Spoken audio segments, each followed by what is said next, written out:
예, 안녕하십니까. 지금 소개받은 그 경남대 김용복이라고 합니다.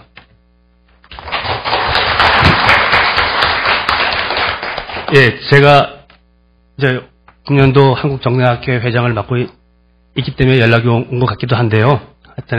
하여튼 이원주 의원님이 좋은 세미나를 준비하셨다고 하고, 또한 이 세미나는 저희 학회에서도 매우 중요하게 생각하는 주제이기도 하고, 그래서 좋은 기회가 돼서 이렇게 또 영광스럽게 참여하게 됐습니다. 여하튼 시급을 다투는 주제는 아니지만 그래도 매우 중요하고 한국 정치 발전, 민주주의 공고화에 매우 중요한 주제이기 때문에 오늘 세미나가 무엇보다도 의미가 있을 것 같습니다. 오늘 세미나에 참석하신 분들을 먼저 소개해드리면서 시작하도록 하겠습니다. 예, 오늘 이 좋은 세미나를 만들어주시고 또 기초발제까지 해주신 우리 국회의원 이원주 의원님 소개해드리겠습니다. 다음에 우리 순서지에 나와 있는 대로 소개해드리겠습니다. 오늘 또 토론을 준비해주신 조진만 덕선여대 교수님 나오셨습니다. 다음에 이하경 중앙일보 논설주간님 나오셨습니다. 다음은 이태희 한겨레 정치부 기자 나오셨습니다. 다음은 국회의원 황인자님 나오셨습니다.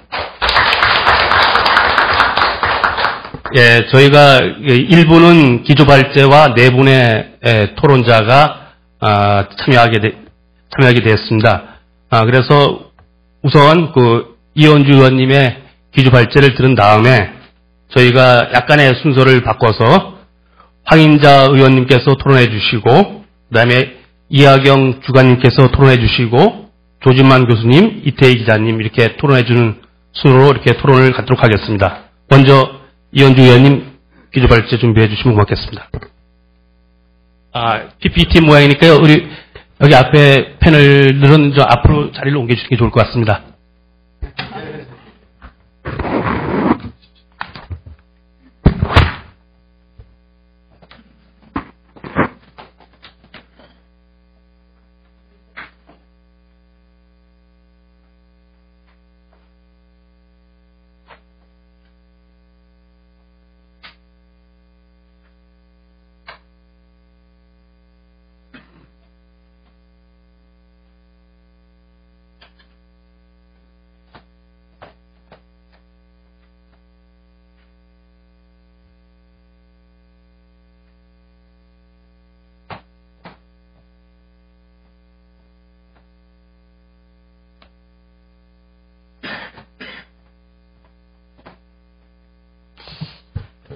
지금 죄송한데 이게 아마 컴퓨터 켜지는데 좀 시간이 걸리는 모양입니다.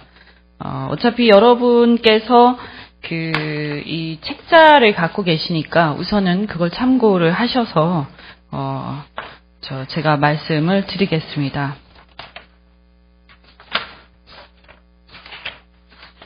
그래서 아까 제가 잠깐 말씀을 드렸지만 유럽을 갔다 온 것도 계기가 되지만 사실 그 전부터, 저는 이제 초선 의원입니다. 초선 의원인데요. 사실 또 그 전에 정치권에 몸담았던 사람도 아니고요. 그냥 민간 기업에서, 그 이전에는 이제 로펌에서 변호사 생활을 하다가, 그 다음에, 좀 이렇게 페이퍼웍만 하는 게 좀 지루하기도 하고, 또 경제 현장에서 좀 같이 일을 하고 싶다 이런 생각이 들어서 기업 현장에 가서 그냥 단순하게 자문에 그치지 않고 여러 가지 이제 경영위원회라든지 이런 데 참여를 하면서 기업에서 또 한 10년 가까이 일을 했습니다. 그렇게 하다가 개인적인 제 삶의 어떤 가족 문제라든지 여러 가지 이제, 조금 어려움을 겪으면서 이제 빈곤을 겪는 그런 상황들이 과거에 이제 제가 어렸을 때, 한 20대 때 그런 걸 겪었고요. 그리고 또 기업에 와서 일을 한 10년 정도 하다 보니까 나름대로 제가 생각하는 자본주의나 시장 경제에 대한 그런 것과 우리의 현실이 또 너무 다르다.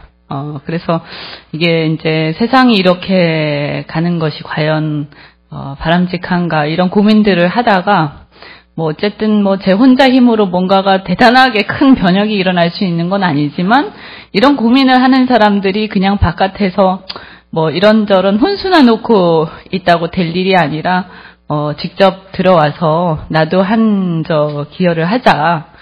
내가 생각할 때 그만한 능력도 역량도 되는 것 같고 또 여러 가지 뭐 도움이 될 수 있으니 내가 더 이상 도움이 되지 않는다라고 판단하면 또 그거는 흔쾌히 또 난 다시 제자리로 돌아오면 될 테니까 그렇게 한번 해보자라고 해서 제 정치에 입문을 했는데요. 들어와서 보니까 한 2년 동안 제가 솔직히 국회에서 의정활동하고 또 지역구에서 시민들 만나서 지역활동하고 참 즐겁고 저한테 참 적성에도 맞고 이제 보람 있는 일들이었는데 그런데 이상하게 이렇게 국회에서 특히 정당에서 정당 활동하고 그 다음에 이 여야 간의 문제라든지 또 어떻게 보면 저도 이제 지역구에서 시민들 얘기를 많이 듣고 이렇게 하다 보면 사람들이 굉장히 어렵고 이런 와중에 사실 정치인들한테 많이 의지를 해요. 기대도 많이 하고. 그러면 제가 이렇게 만나 뵈면 한 분 한 분들이 굉장히 절실하게 호소를 하는데 모든 것이 이제 하루아침에 좋아질 수는 없지만 우리가 최선을 다해서 노력을 해야 되는 건데요. 그런데 해야겠다는 생각은 다들 하고 계세요. 다들 하고 계신데 이상하게 국회 안에만 들어오면 그게 잘 안 되더란 말이에요. 그래서 이게 과연 왜 이럴까? 전 너무 한 2년 동안 정말 괴로웠거든요. 근데 이걸 이제 제가 곰곰이 생각해 봤는데 저는 크게 두 가지 문제가 본질적이다 이런 생각하는데 한 가지는 시스템의 문제고요. 그 시스템은 크게 보면 어떻게 보면 이제 과거에 대립지향적이던 그런 어떤 87년 체제, 그 재앙적 대통령제에 의해서 한쪽은 집권을 한쪽은 그 권력을 지키기 위해서 그 권력이 너무나 절대적이기 때문에 그 권력을 지키기 위해서 몸부림치고 또 뺏긴 쪽은 그 권력을 다시 되찾기 위해서 몸부림치는 그래서 어떻게 보면 4년 동안의 임기가 마치 대통령 선거 캠프에 양쪽이 있는 것 같은 그런 양상을 보이면서 국회가 제 갈 길을 잃고 있는 그런 것들을 많이 생각을 합니다. 그래서 크게 보면 그런 권력구조의 개편이나 개헌도 필요할 것이고요. 또 여러 가지 이제 고민을 해서 우리가 개혁을 해야 되겠지만 또 한편으로는 저는 우리가 그 역사적으로 보면 굉장히 지난하고 어려운 시절들을 겪고 오면서 또 사실은 정의가 제대로 서지 못하고 그냥 지나온 그런 역사를 우리가 겪으면서 국민들 마음속에 굉장히 큰 한과 뿌리 깊은 한과 불신이 자리 잡고 있다. 그러다 보니까 정치가 굉장히 그 잡초처럼 저는 성장해왔다 이렇게 생각을 합니다. 그래서 이제는 우리 정당도 그렇지만 새누리당도 정당의 이름은 계속 바뀌어 왔지만 사실은 그 뿌리는 독립 이후부터 계속 있어 왔다고 친다면 한 이제 70년 정도 역사 길게 보면 70년 정도 되지 않았습니까? 그러면 이제는 우리도 좀 이 정당을 제대로 좀 보고 장기적인 관점에서 재설계를 해야 될 때가 왔다라고 생각을 합니다. 그래서 그런 관점에서 이제 준비를 좀 했고요. PPT가 준비가 됐네요. 참 제가 그 아주 반가운 분이 오셨는데요. 따로 이렇게 공동 주최 를 이렇게 해주셨으면 제가 그걸 미처 부탁을 못 드렸는데 그냥 관심이 또 있으셔서 또 이렇게 오셨습니다. 우리 새누리당의 이한성 의원님 오셨습니다. 너무 감사합니다. 네. 이한성 의원님은 저하고 예전에 그때 청문회 같이 했었죠. 예. 같이 이렇게 논쟁도 하고 그렇게 했었는데요. 아주 훌륭하신 분이십니다. 감사드립니다. 이렇게 오셔서. 네. 자, 넘겨주세요. 저는 뭐 다 아시는 얘기라서 빨리빨리 지나가겠습니다. 일단 우리의 현실을 보자면 제가 쭉 말씀을 드렸지만 어쨌든 이 정치의 불통과 불신이 굉장히 심각한 상황입니다.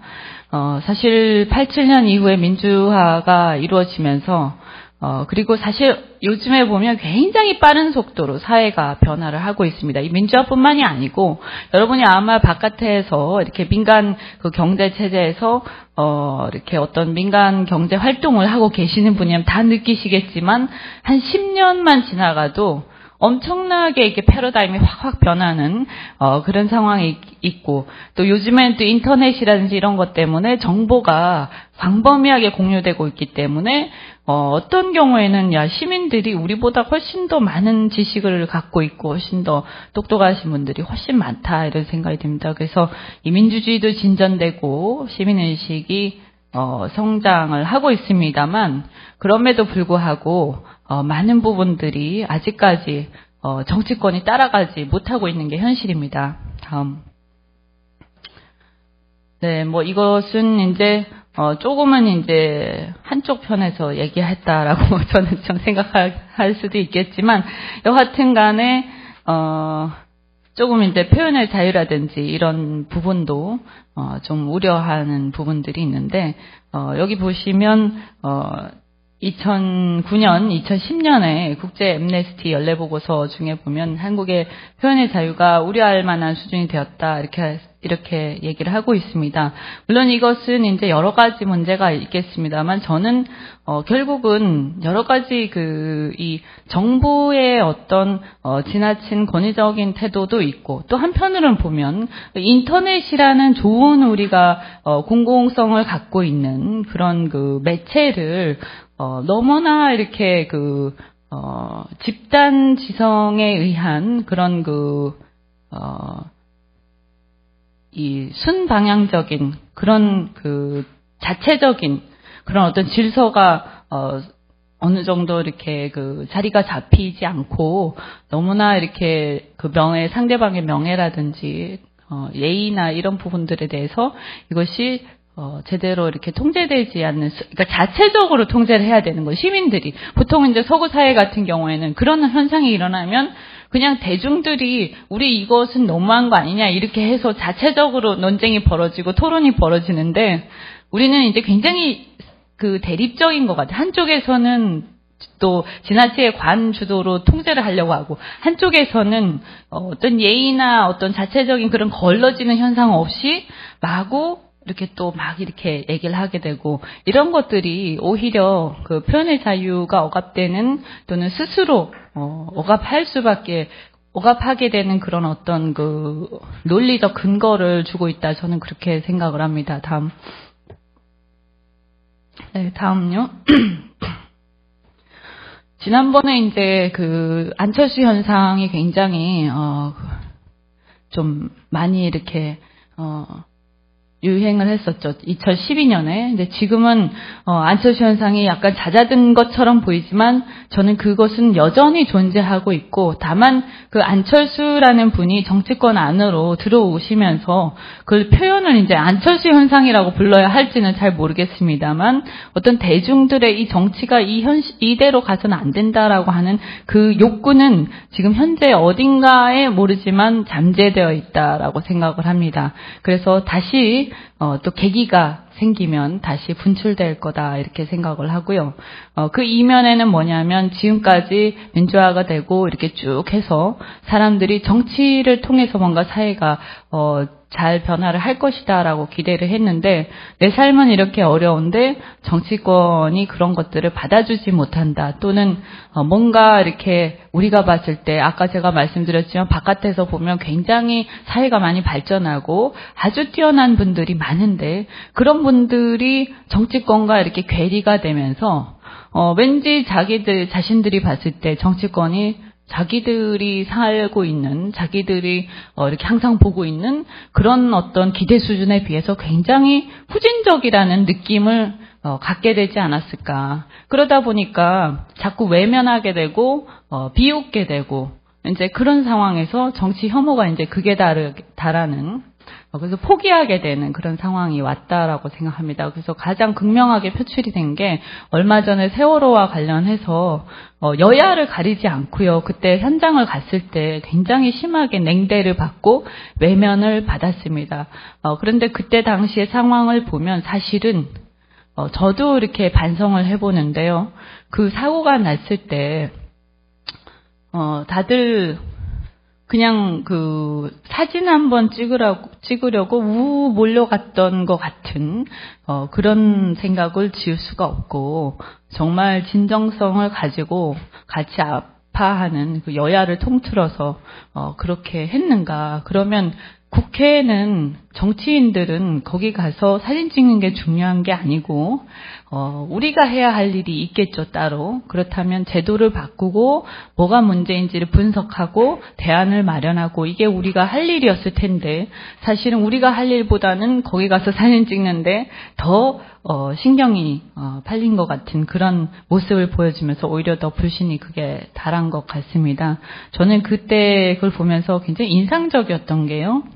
처음에는 좀 아니었다고 생각하는데 그 이주영 장관께서 아주 오랫동안 거기서 그렇게 계시는 걸 보면서, 근데 굉장히 티를 안 내고 조용히, 근데 제가 평소에 그분을 좀 아주 친하진 않지만 조금 아는데 제가 아는 그분은 참 좋은 분이세요. 그래서 역시 사람이 이렇게 그 어떤 천성이나 이런 것들이 저런 위기 상황에서 드러나는구나, 이런 생각을 해봤습니다.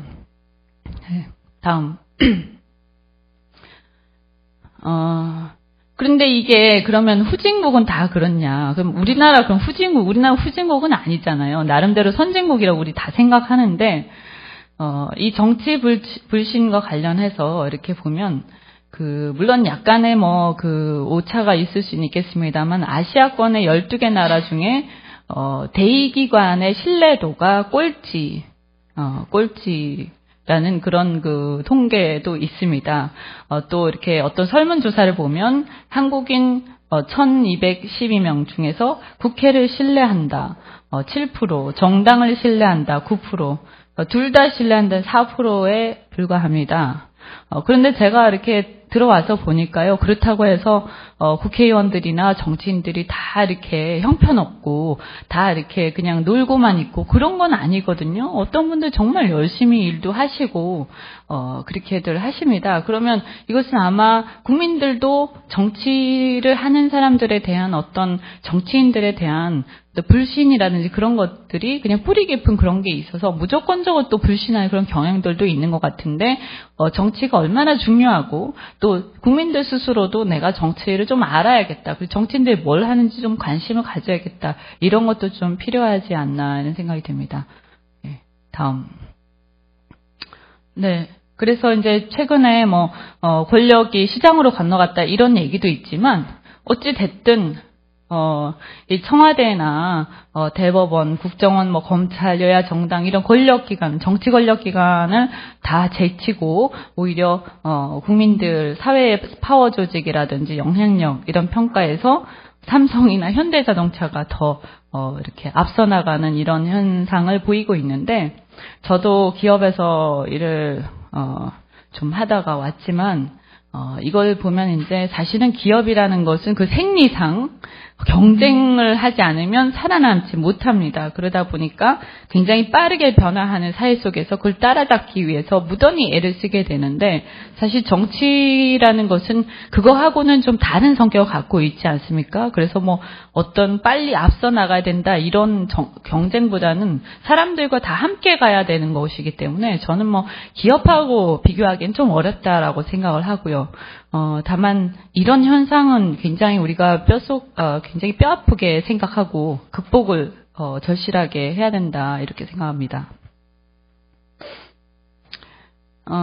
이거 다 이렇게 좀 안 좋은 얘기인데, IMF, OECD 다 이런 얘기들을 하고 있고요.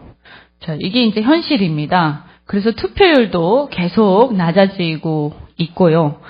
지금 이제 보궐선거도 눈앞에 와 있지만 저는 이번 보궐선거도 투표율이 그렇게 높을 것 같지 않습니다. 저도 지원을 하느라고 몇 군데를 다녀봤는데 사람들이 일단 선거를 하는지 또 선거를 하면 왜 내가 찍어야 하는지 잘 모르겠다 이런 얘기들을 하는 걸 많이 들었습니다. 그래서 국민과 어쨌든 정치 권력 구조가 이반되는 그런 심각한 상황에 와 있다 이렇게 생각합니다. 아까 계속 말씀을 드렸지만 어쨌든 지금 현재 우리는 그것이 이제 근본적으로 저는 개인적으로는 이게 우리의 어떤 제왕적 대통령제 또는 이런 극단적인 대립을 통해서 대결을 통해서 권력을 쟁취할 수밖에 없는 이런 그 권력 구조에 근본적인 원인이 있다. 저 개인적으로는 그렇게 생각을 합니다. 그래서 사실 이제 87년 체제가 청산이 되고 개헌을 해야 하는 그런 시점에 와 있는 것이 아닌가. 우리 사회의 다양한 이해관계를 대변하고 다양한 욕구들을 대변하기에는 이런 제왕적 대통령제가 이제 한계를 갖고 있는 것이고요.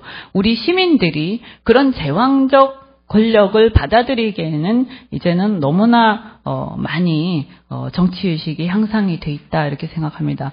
저는 뭐 개인적으로는 어떻게 보면 그 당시에 좀 더 넘어와서 그 당시에 87년 체제 이후에 대통령제가 이렇게 단임제로 제왕적 대통령제가 도입되게 된 배경은 그때는 이렇게 그걸 뭐라고 그러나요? 보스에 의해서 정치를 하는 그런 시대이지 않았습니까? 그래서 삼김 시대였는데요. 삼김 시대의 이제 끝물이었는데 그분들이 이제 마지막에 이제 권력을 나눠 가지셔야 되니까 그런 것들의 담합의 결과다 이런 생각도 좀 듭니다. 어쨌든 이제는 그런 시대가 이제 지나갔고요. 사실은 그런 보스가 나오면 얼마나 좋겠습니까? 그렇게 아주 리더십이 강한 보스가 있으면 좋겠지만 이제 그런 보스가 나오지도 않고 그런 보스를 받아들일 만한 그런 집단도 그렇게 많지 않은 것 같습니다. 그러면 지금 현재 이렇게 다원화되어 있는 그런 상황에서 우리가 새로운 어떤 체제를 좀 더 이렇게 봐야 하는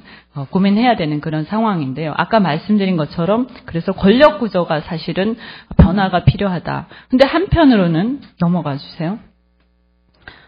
그 권력 구조는 여기 이제 제가 이 주제는 아닙니다만 잠깐 말씀드린 거는 결국은 이런 기성 정치권의 불신의 문제, 이런 그런 것들을 개혁하고 변화하기 위해서는 일단 권력이 분산되어서 한 권력을 향해서 모두가 질주하는, 그래서 온 나라가 한 권력을 서로 뺏기 위해서 이전 투구하는 이런 현상을 좀 바꿀 필요가 있다. 그러려면 시스템의 개선이 필요한데 그 중에 하나가 통치 구조를 개헌을 하는 것이고 또 한편은 권력기관을 쇄신해서 그 권력기관에 집중되어 있는 권력들을 분산시키는 것. 그리고 이게 양당으로, 양 진영으로 나눠서 축구 게임하듯이, 축구 경기하듯이 난리를 치는데, 이것도 이제 다당제로 정착을 할 필요가 있는데, 그러려면, 선거구도, 그 승자 독식의 소선거구가 아니라 중대선거구와, 그 다음에 이 비례대표제, 특히 우리는 이제 지역주의가 심각하기 때문에 권역별 비례대표제가 좀 확대돼야 되지 않나, 이런 생각하고요. 그 외에, 이런 부분들은 이제 시스템에 대한 문제지만 사실은 그것만으로도 저는 되지 않는다고 생각합니다. 아무리 좋은 시스템을 갖다 놔도 그 이전에 대립적 구도에 익숙한 우리의 입장에서는 결국 그것이 변화가 되기 위해서 시간이 굉장히 많이 걸릴 텐데, 그래서 같이 함께 개선해 나가는 게 필요한데, 그게 이제 정치 교육이라고 생각을 합니다. 그래서 그 정치 교육은 아까도 말씀드린 것처럼 첫째는 우리는 서로 그렇더라도 아이들은 좀 좋은 이렇게 좀 선진화된 정치 문화 속에서 살도록 해야 되지 않나 이런 생각에서요. 아이들의 교육 과정에 정치 교육, 뭐 대단하게 이 정치 교육이라는 것이 편향된 어떤 주입식 정치 교육이 아니라 선진적인 시민으로서의 의식을 교육할 필요가 있다. 예컨대요. 여러분도 그렇고 저도 그렇지만 학교 다닐 때 굉장히 주입식 교육하고 시험 볼 때도 정답이 항상 있지 않았습니까? 그죠? 항상 정답이 있었어요. 동그라미 치고 이렇게 그런 거에 우리도 모르게 수십 년 동안 그렇게 교육받아왔고 그런 인간으로 형성돼 버린 거예요. 근데 이 정치는 제가 이렇게 한 2년 해보니까 정답이 없는 경우가 많습니다.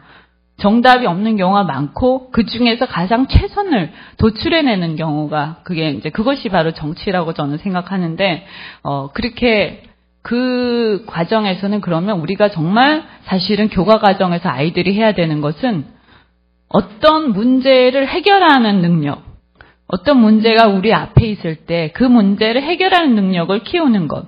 그런데 그 문제를 해결하는 방법은 정답이 있어서 그 정답을 찾는 게 아니라 여러 다수의 집단이 있을 때, 다수의 구성원이 모인 집단에서 그 중에 우리가 여러 서로가 싫고 좋고가 있지만 가장 플러스 마이너스 했을 때 집단 전체의 최선의 어떤 해결책을 서로가 같이 얘기해서 찾아내가는 그 과정을 할 수 있는 그런 역량을 키우는 것. 그 교육이 정말로 절실하고 필요하고요.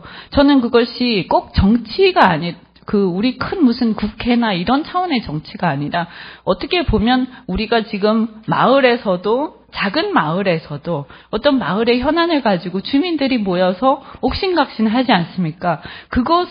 그런 데서 그런 문제들을 해결해 나가는 능력에서부터 시작이 된다. 그리고 그것이 바로 정치다라고 생각을 합니다. 그래서 그게 굉장히 중요하고 또 그리고 나서 또 정치 어떤 제도권과 관련해서 정치 시민으로서 내가 정치를 어떻게 바라볼 것인가. 나는 새정치민주연합 지지자다. 나는 새누리당 지지자다. 이러니까 나는 새누리당이 얘기하는 것은 전부 다 맞아. 무조건 잘못된 거라도 지지를 해야 돼. 새정치민주연합이 얘기하는 전부 다 맞아. 난 여기 지지자이기 때문에.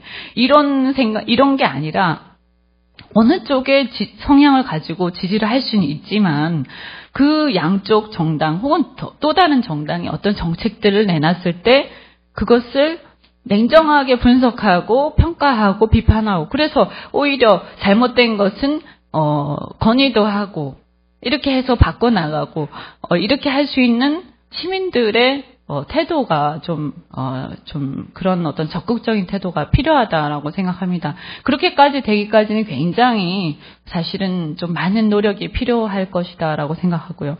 또 한편으로는 정치인도 우리 여러분이 지역에서 많은 그 지역의 기초의원들 다 보시겠지만 굉장히 성에 안 차실 거예요. 그리고 누군지도 잘 모르실 거예요. 여러분 지역의 구의원, 시의원 누군지 아십니까?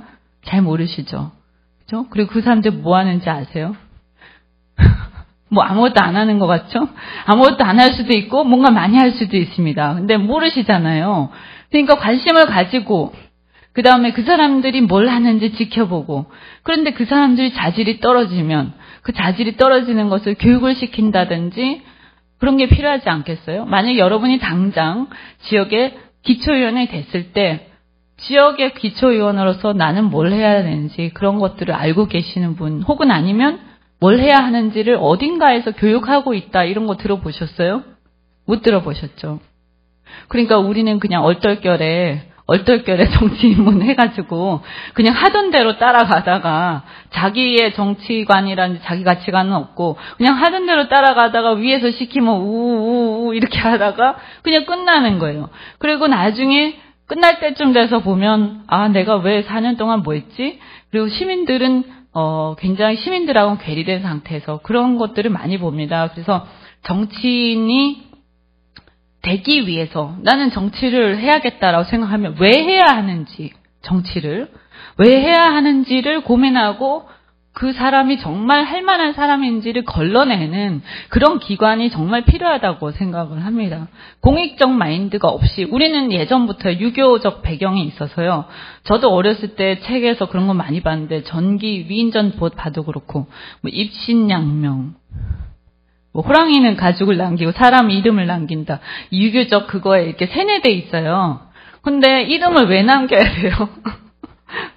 이름을 왜 남겨야 된다고 생각하십니까? 그러면 그 이름을 남기는 방법 중에 하나로 가장 우리가 많이 들어온 게 과거급제잖아요. 과거급제. 그래서 어쩌면 저도 그런 영향을 받아서 사업고시를 봤는지 모르겠는데 요즘에 생각해보면 왜 과거 급제해야 되지? 왜 이름을 남겨야 되지? 그리고 그러면 정치인이 되면 좀 이름을 남기나요? 그때는 남기겠지. 근데 그 사람이 어떻게 하느냐에 따라서 정말 끝까지 남을 수도 있고 사라져 갈 수도 있는데, 어쨌든 많은 분들이 제가 이렇게 얘기를 해보면 왜 정치를 하시려고 하십니까? 왜 하셨어요? 이렇게 물어봤을 때 그냥 이제 이것저것 다 해봤는데 이제는 여기저기 다 할 만큼 해봤고 이제 남은 여생을 한번 정치라는 걸 한번 해보고 싶다. 이렇게 얘기하시는 분도 계시고요. 그 정도면 저는 다행이라고 생각하는데, 어떤 분들은 하니까 되게 좋더라. 사람들이 어쨌든 알아주고. 그래서 이제는 앞으로는 제 희망사항이지만 저도 다시 한번 돌아보게 되고, 우리 후배들은 그런 생각 가지고 정치권 제발 들어오지 말았으면 좋겠다. 그리고 그런 생각 가진 분들 걸러내야 된다라고 생각하고, 서로 처음에 그런 생각 가졌다 하더라도 생각을 해서 내가 이 우리 사회 공동체를 위해서 어떠한 공익적 기여를 할 수 있을 것인가. 물론 그거에 당연히 그는 우리가 일을 하면 거기에 대해서 대가가 주어지는 것처럼, 물론 세비든 뭐든 그런 대우는 저는 응당해줘야 된다고 생각합니다. 일을 잘할 수 있도록요. 그러나 정말 그것이 우선이 되고 자기의 사익이나 이런 것들은 후차적인 문제가 될 수 있어야 하고, 어쨌든 가장 중요한 계기가 그런 공익이어야 한다라고 생각합니다. 근데 그것이 우리가 그냥 말로만 이렇게 할 뿐이지 어떤 시스템에 의해서 그런 사람들을 길러내고 그것을 불어넣고 또 걸러내고 이런 게 없지 않습니까? 그래서 정치인들을 양성하는 그런 기관이 정말 공적 시스템 내에서 저는 있어야 된다. 일본처럼 무슨 마쓰시다, 사수기 이런 식의 사적인 그런 좀 약간 불투명한 그런 기관 말고요. 공적 시스템에 의해서 길러내는 기관이 있어야 되고, 그리고 입문을 했을 때도 우리가 이렇게, 저도 정당 안에 있지만 우리가 보면 정당 안에서도 여러 가지 논쟁이 있습니다. 그런데 제가 생각할 때는 논쟁을 치열하게 하되 그 안에서 의사결정이 이루어졌으면 거기에 따라서 그것이 합리적으로 이루어졌다면 거기에 따라서 또 행동을 해야 될 것이고, 다만 그것이 헌법기관으로서의 어떤 권리를 침해하는 정도라면 문제 제기를 하고 별개의 의견을 제시를 할 수 있다. 근데 어쨌든 책임 있는 권력기관에 있기 때문에 국민들이 봤을 때 책임 있는 행태, 책임 있는 어떤 태도와 그 절차나 이런 것들을 준수해야 한다고 생각을 합니다. 그런데 그런 것들이 훈련이 되어 있지 않는 경우가 많이 있습니다. 그러면 그냥 그분들을 그냥 이렇게 비난만 할 것이냐, 바깥에서 어떤 공적 시스템 안에서, 정당의 시스템 안에서 그런 것들을 다시 재훈련시키고 다시 걸러내는 역할들을 해야 하는데 아직 그런 것들이 없습니다. 그래서 그게 굉장히 중요하다는 생각 들고, 끊임없이 우리 사회는 발전하고 있기 때문에 정치권이 거기 따라가기 위해서라도 그 인재풀들을 형성하고 그 사람들을 계속 재훈련, 우리가 직업도 재훈련하지 않습니까? 시대를 따라가기 위해서요. 지금 보면 다 사양산업이 많아지고 금방 사양산업 되고 또 새로운 첨단 산업이 나오면 거기에 적응하지 못하면 그러면 낙오되잖아요. 그럼 거기에 맞춰서 따라가기 위해서 우리 근로자들은 끊임없이 재훈련을 요구받고 있는데 정치권은 왜 그런 재훈련 과정이 없는가, 이런 생각이 듭니다. 그래서 그런 것들도 반드시 좀 있어야 되지 않나. 네, 다음. 그래서 아까도 말씀드린 것처럼 어느 정도의 어떤 정치 시민교육이라든지 정치인 양성교육, 지금 새누리당이나 우리 당이나 있긴 해요. 있긴 한데 제가 이렇게 보면 굉장히 간헐적이다. 필요할 때 잠깐 했다가 그 다음에 또 온데간데 없고요. 그 노하우가 전혀 축적되지 않고 그냥 잠깐 했다가 사라지고 그것이 솔직히 말씀드리면 선거용으로 기획되는 경우가 너무 많습니다. 눈앞의 선거에서 이기기 위해서 사람들을 조직화하기 위해서 하지만 그것을 긴 관점에서 긴 안목으로 제대로 투자하는 경우는 많지 않더라. 그래서 이렇게 해서는 안 되지 않느냐. 그리고 눈앞의 선거에서 이기기 위해서 조직화 목적으로 자꾸 하다 보면 굉장히 편협해집니다. 그러다 보면 어떤 당이, 어떤 정당이든 그 소속의 그 지지자나 그 조직원들이 객관적인 판단을 한다라기보다는 그냥 당파성에만 치우쳐서 무조건 그냥 우리 당이 하는 얘기면 무조건 맞아. 다 이게 맞는 거야 해서 우해서 패싸움 하듯이 갈라져서 싸우는. 그래서 정치 문화 발전에 전혀 도움이 되지 않고요. 오히려 장기적인 관점에서 설계를 하고 교육할 필요가 있다. 이런 생각이 듭니다. 그래서 제가 말씀드렸지만 그래서 이게 동원 정치나 패거리 정치의 어떤 거기에 악용되어서는 안 되고 이성적이고 합리적으로 판단할 수 있도록 꾸준히 교육을 할 필요가 있다 이런 생각입니다. 만약 이렇게 하려면 그러면 어떻게 해야 될까? 이게 굉장히 이상적으로 들리잖아요. 그죠? 이거 과연 어떻게 해야 될까? 참 어려운 문제입니다. 사람이 이제 본능적으로 자기 유리하게 자꾸 하려고 할 텐데 이걸 어떻게 해야 될까? 굉장히 어려운 문제인데 어쨌든 제가 독일의 정치 교육이라든지 이런 것들을 볼 때도 보면 아주 이렇게 오랫동안 그런 생각을 가진 여야 정치인들이 머리를 맞대고 오랫동안 그것을 고민을 해왔던 흔적을 느낄 수 있고요. 그래서 수십 년 동안 그걸 노력한 끝에 조금씩 정착되어 오고 있다. 이런 걸 볼 수가 있었습니다. 그럼에도 불구하고 지금도 여전히 많은 고민을 안고 있었습니다. 예를 들어서 금방 말씀드린 독일의 정치교육과 관련해서 이제 우리나라보다 어떻게 보면 독일의 과거 이 정치의 편향성이라든지 그로 인한 비극은 훨씬 더 심각했다 이렇게 얘기를 할 수 있는데요. 독일 같은 경우에는 사실은 양극단, 그러니까 극단적인 좌파와 극단적인 우파로 인해서 국가와 국민이 굉장히 심각한 비극을 겪었던 나라죠.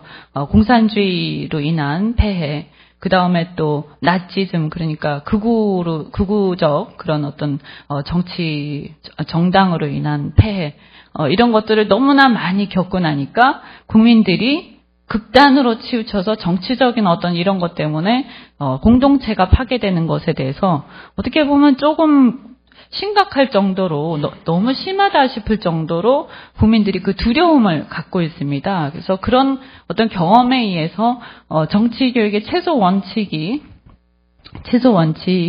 합의가 되었는데요.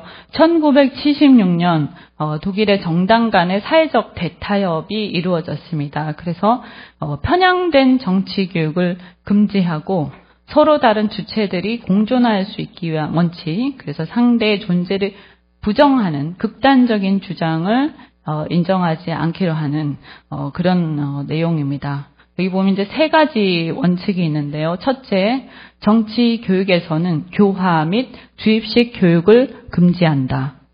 즉 어떤 경우에도 학생에게 가르치는 사람의 의견을 받아들이도록 강요해서는 안 된다. 둘째, 논쟁이 되고 있는 사안은 교실에서도 논쟁 중인 것으로 소개해야 한다. 그러니까 이 논쟁 중인데 이제 가르치는 사람은 의견이 있을 수 있을 거예요. 그 사람이 A냐 B냐 중에서 어떤 의견을 가질 수 있는데 그것을 이것은 논쟁 중이다 이래야지 A가 무조건 맞아 이렇게 해서는 안 된다. 그 다음에 셋째, 교육을 통해 학생들은 당면한 정치 상황과 자신의 입장을 분석하고 그로부터 자율적으로 자신의 결론을 도출할 수 있는 능력을 키울 수 있도록 해야 한다. 좀 웃으시는 분도 막 계신데요. 너무 이상적이라는 생각이 들어서 아마 그러신 것 같은데 여하튼 간에 이거 어떻게 보면 당연한 얘기인 것 같기도 하고 굉장히 어려운 얘기인 것 같기도 한데 이런 것들을 굳이 여야가 머리 맞대고 막 해가지고 협약으로 만들어서 발표를 했다라는 것은 그만큼 이게 어려운 게 아닐까 거꾸로 역설적으로 그런 생각이 듭니다. 그런데 어쨌든 독일에서는 이 VTS바 협약이 굉장히 유명하고요. 그리고 대부분 이 원칙에 입각해서 하려고 노력을 합니다. 그래서 제가 물어봤어요. 이게 다 지켜집니까? 이렇게 제가 물어봤는데, 이제 가장 중요한 게 이제 그 교육재단의 역할들일 텐데요. 그런 얘기를 하더라고요. 교육재단들은 정당에 소속되어 있어도 정당으로부터 독립되어서 활동을 한다.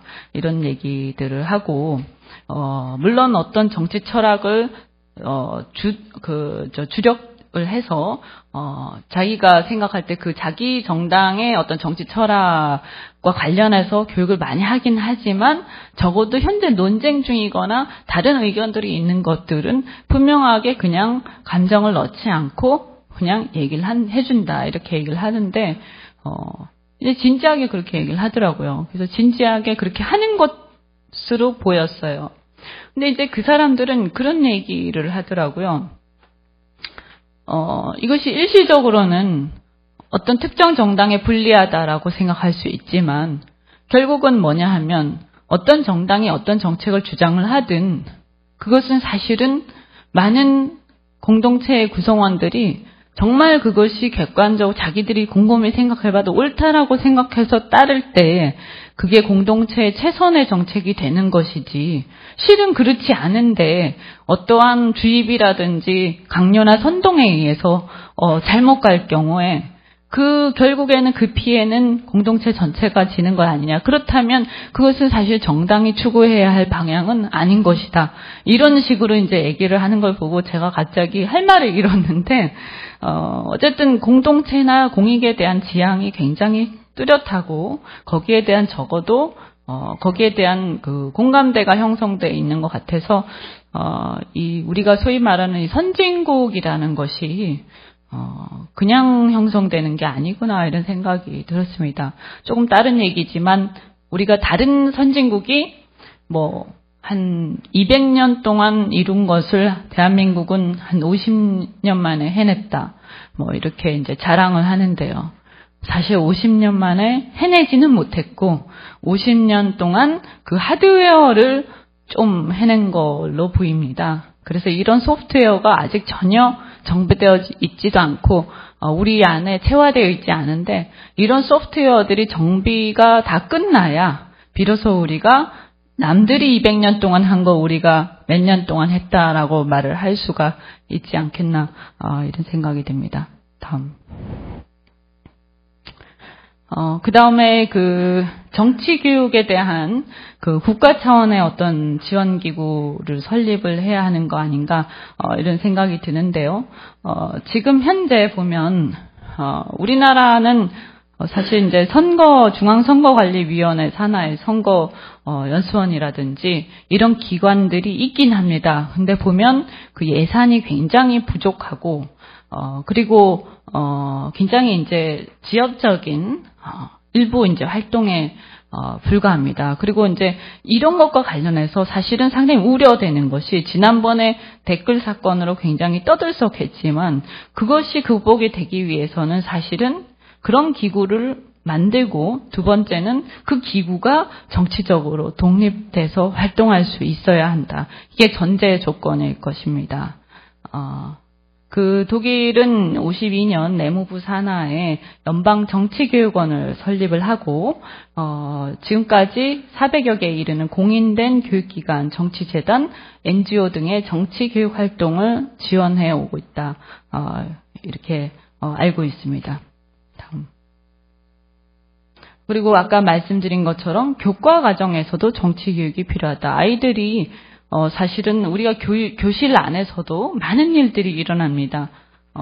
체육 대회를 하고요. 또 반장을 뽑기도 하고 이제 많은 일들이 일어나는데 그것들을 그 안에서 자기들끼리 이 중지를 모아서 잘 해결해 나가는 그 과정, 그러니까 결과도 중요하지만 그 과정을 배워서 스스로 체득해 나가는 그런 것들을 훈련을 좀 어렸을 때부터 해야 하지 않나 이런 생각이 드는데, 영국 같은 경우에 그 시티즌십 교육을 국공립 중등 과정에 정식 필수 교과목으로 도입을 해서 강화를 하고 있습니다. 다음.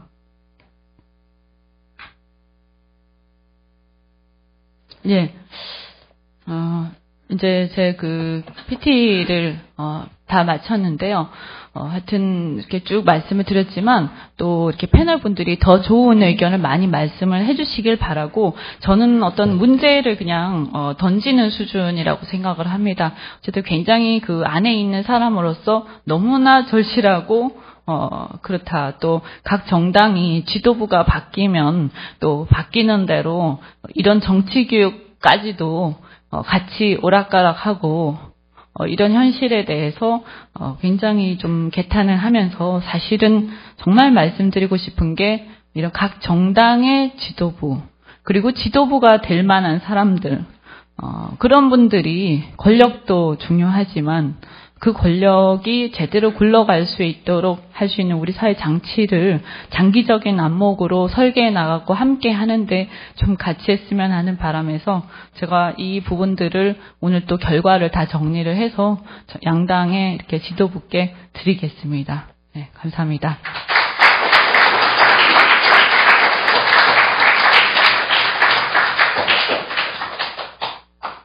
자, 패널 분들 앞으로 좀 나와주세요. 거의 의정 활동에도 바쁘실 텐데 이렇게 좋은 또 기조 발제를 해주셔서 고맙습니다. 여러 가지 시간이 제약이 있네요. 그래서 바로 토론으로 들어가겠습니다. 먼저 황인자 의원님께서 토론해 주시면 고맙겠습니다.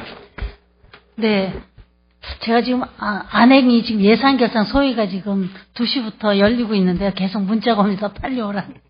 하여튼 감사합니다. 오늘 이현주 의원님께서 좋은 발제를 해주셨는데, 특히 이제 우리 국회나 정당 같은 정치권에 대한 정치 불신, 그리고 이거를 불식하기 위해서 장기적인 관점에서 이제 정치 교육, 민주주의 시민을 양성하는 정치 교육이 동반되어야 한다. 특히 정당 차원의 지속적인 교육으로 정치권 문화를 개혁할 필요가 있다. 그에 앞서서 공적 시스템으로 정치인을 양성하는 그런 어떤 대안까지도 제시하신 거 십분 공감을 합니다. 정치 불신, 또 정치적인 무관심, 특히 정치적인 무관심은 민주주의의 쇠락으로 이제 이어진다는 그런 지적도 하셨습니다. 저희 전적으로 동감하고요. 제가 앞서 우리 세계의 민주주의 지수에 대해서 잠깐 언급을 했었습니다만, 이코노미스트지가 이제 세계의 민주주의 지수를 발표합니다. 금년 초에 나온 거가 가장 최근 통계인데요. 여기 보면은 평가 항목이 5개 분야 60개 항목입니다. 선거 과정이 투명하느냐, 다원주의를 존중하느냐, 그게 하나가 있고요. 그 다음에 정부의 기능, 그 다음에 정치 참여, 그리고 4번째 항목이 정치 문화입니다. 오늘의 주제 중에 키워드가 정치 문화죠. 그리고 정치 교육입니다. 그리고 5번째가 시민의 자유인데요. 요거를 보시면 제가 몇 가지 소개를 해드리면, 평가 항목은 60개인데 그 중에가 이런 게 있습니다. 선거 과정 투명함과 다원주의 존중하느냐, 그 중에 항목은 안전하게 투표권을 행사하느냐, 그 다음에 정당 회계의 투명성. 우리 일반 국민들은 지금 정당 회계의 투명성에 대해서 별로 관심을 평상시에 안 갖고 있죠. 정당에 대한 그 지원이 다 국고에서 지원이 되는 겁니다. 그래서 그 부분에 대해서도 이제 관심을 가져야 되겠다는 생각을 해보고요. 그리고 야당들의 정부 형성 실현성이 있느냐, 야당이 정권 획득을 할 수 있는 실현성이 있느냐, 이런 것도 평가 항목에 들어가 있습니다. 그 다음에 모든 시민이 남녀를 불문하고 공무단인권이 보장되어 있느냐 하는 것들, 그 다음에 정부의 기능 분야에서 보면요, 부패 정도 평가 항목이 있습니다. 그리고 시민 스스로 선택하고 통제할 수 있는 자유에 대한 인식이 얼마나 높은가 하는 부분, 또 정당에 대한 신뢰가 있느냐. 근데 이 부분은 아마 우리나라가 많이 점수가 떨어지겠죠. 그 다음에 정치적 참여 부분에 있어서 투표율입니다. 국가선거에 얼마나 많이 참여했느냐.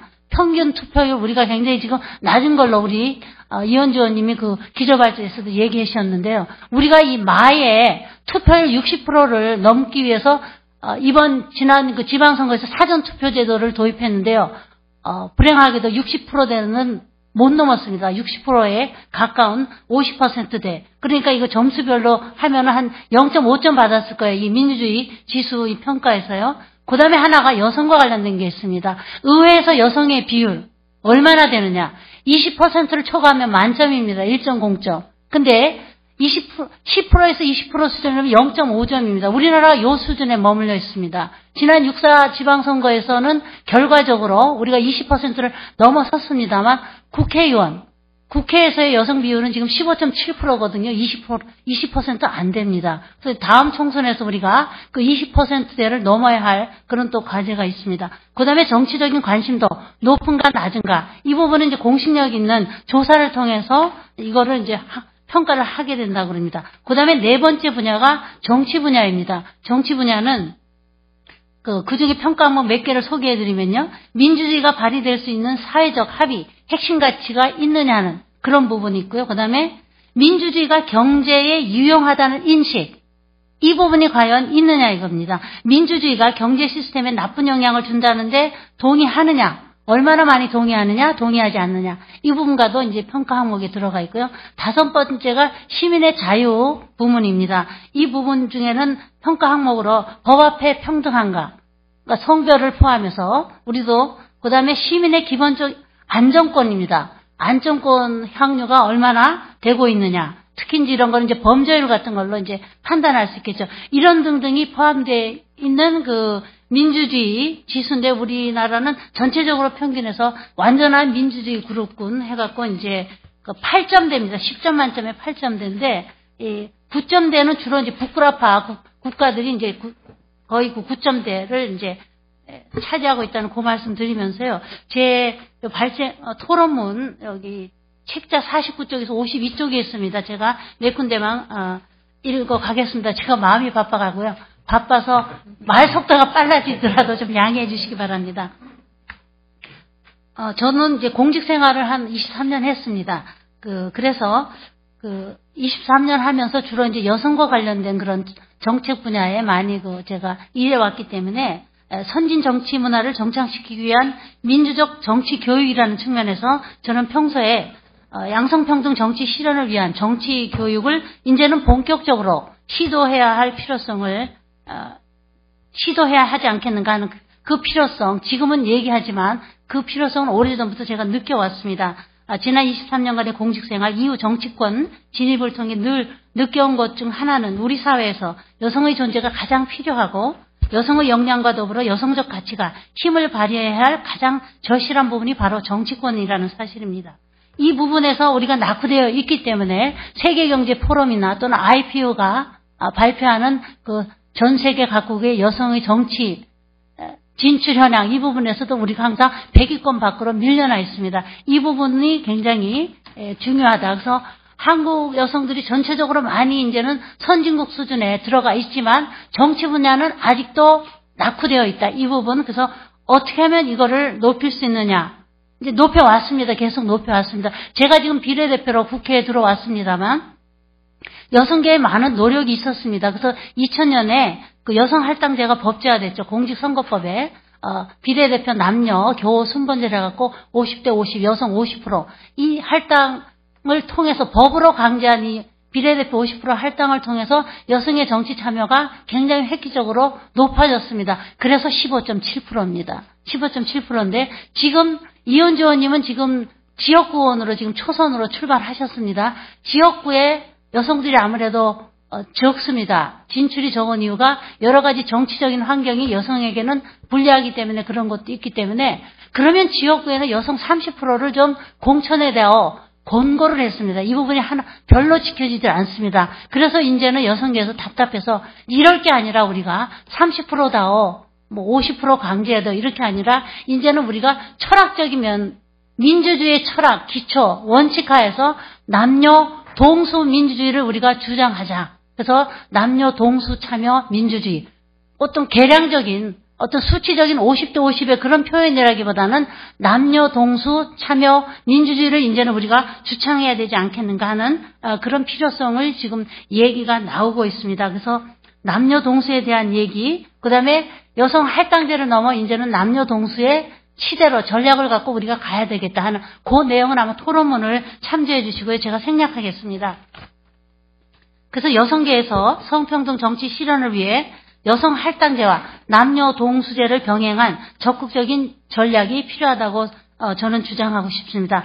이 두 가지 전략 혹은 제3의 전략을 통해서 효율적으로 도출될 성평등 정치를 통해 이제는 중고등학교 교과과정에서도 본격적으로 다루어야 한다고 생각합니다. 이건 이미 기조발제에서도 제시가 된 사안이기도 합니다. 그래서 단순히 이것은 여성 정치 진출만을 도모하기 위해서가 아니라 선진 정치 문화를 위해서 또 나아가 지속 발전 가능한 양성평등 사회 실현을 위해서도 꼭 필요하다고 생각합니다. 저는 평소에 여성이 정치를 해야 하는 이유, 참여해야 하는 이유를 보통 6가지로 정리를 하는데요. 첫째는 정의를 위해서입니다. 뭐가 사회적 정의에 가장 부합한가? 우리나라도 물론이고 지구상 어느 나라를 봐도 여성이 거의 인구의 절반을 차지하고 있습니다. 그래서 절반의 대표성을 가지고 있는 여성의 정치 참여 확대는 사회 정의와 부합된다. 그다음 두 번째는 여성은 경험이나 또는 이해관계에 있어서 좀 남다른 측면이 있죠. 남성과는 다른 이해관계 경험이 있습니다. 육아 경험도 그럴 것이고요. 남성들은 뭐 군대 경험이 많은데 여성들은 상대적으로 육아나 자녀 교육에 대한 경험이 많은 거. 그래서 두 번째, 세 번째는 경험이나 이해관계에 있어서 여성은 남성과 좀 다르다 하는 그런 부분. 그렇기 때문에 남성과 다른 여성의 이해관계나 경험이 대표될 필요성이 있다는 거죠. 그다음 네 번째는 유효한 의미, 유의미한 변화를 이룩하기 위해서는 인계 질량이 필요하다는 겁니다. 그걸 통상 30%라고 얘기합니다. 그래서 지역구 공천 30% 권장 이렇게 나왔는데 이제는 우리가 지역구 30% 비례 50%를 넘어 이제 원칙적으로 민주주의의 원칙 철학적인 측면에서 남녀 동수 50대 50을 이제는 우리가 좀 주장해야 되는 거 아닌가 이렇게 보고 있습니다. 그 다음에 다섯 번째가 상징성과 관련됩니다. 아까 우리 발제에서 이 얘기를 하셨습니다. 여성 정치인 양성도 필요하다. 이제 그런 정치 시스템을 통한 공적 시스템을 통한 정치인 양성을 얘기하셨는데요. 여성 정치인 양성 이 부분은 정당에서 해야 될 역할이 많을 것 같습니다. 특히 정치에 뛰어든 여성들의 성공적인 롤 모델을 많이 만들어낼수록 정치에 참여하고자 하는 여성들이 많이 이제 들어올 겁니다. 이현주 의원님 같은 분은 굉장히 좀 좋은 정치적인 롤 모델이라고 저는 생각을 합니다. 마지막으로 다시 말씀드리면 다시 민주주의입니다. 민주주의를 구현하기 위해서 성평등 정치는 실현되어야 된다는 겁니다. 그래서 남녀의 동등한 정치 참여야말로 민주주의를 증강시킨다고 믿는다 하는 요 6개를 소개해드리면서 제 토론은 이것으로 끝내겠습니다. 고맙습니다. 예, 감사드립니다. 바쁘신데 먼저 네. 또 한 분의 마음이 바쁘신 분이 있어가지고요. 바로 토론으로 모시겠습니다. 이하경 중앙일보 논설주간님 모시겠습니다.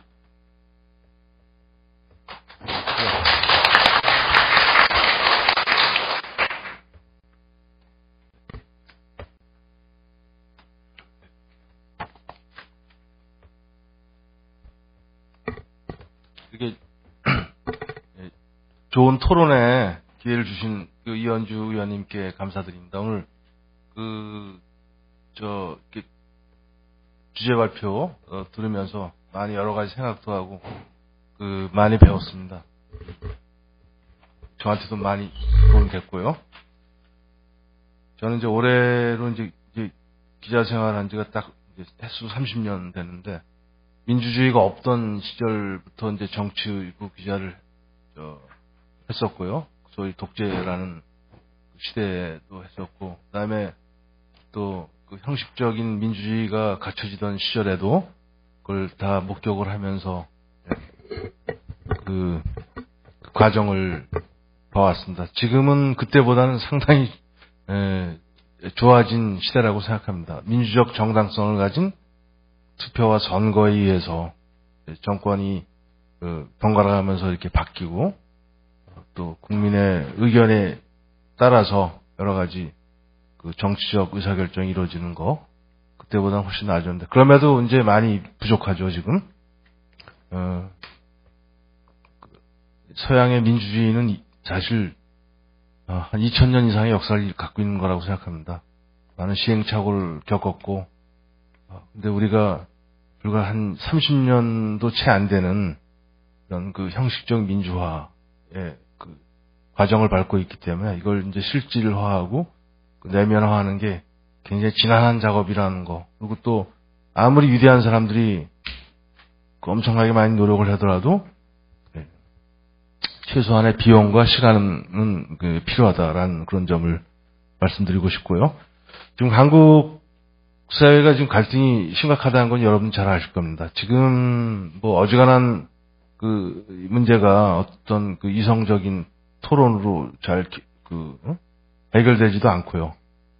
결국 그 정치 사회적 문제 해결 메커니즘이 극도로 약화돼 있다라는 생각입니다.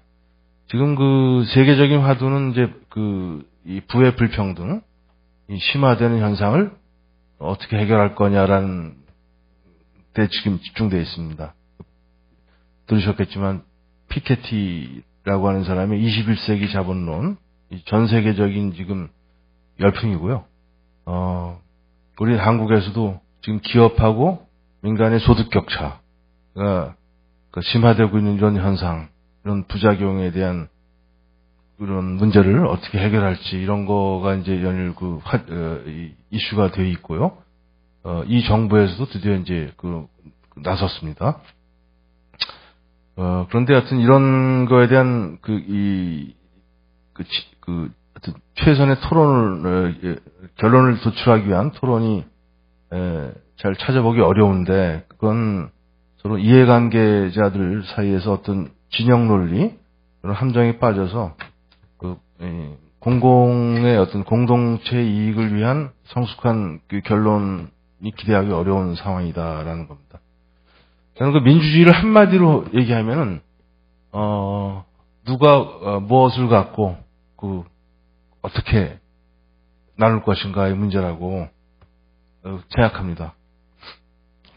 그래서 이런 한정된 자원과 부를 누가 얼마나 갖느냐의 문제인데요. 근데 여기서 중요한 거는 끝에 있는 어떻게라는 겁니다.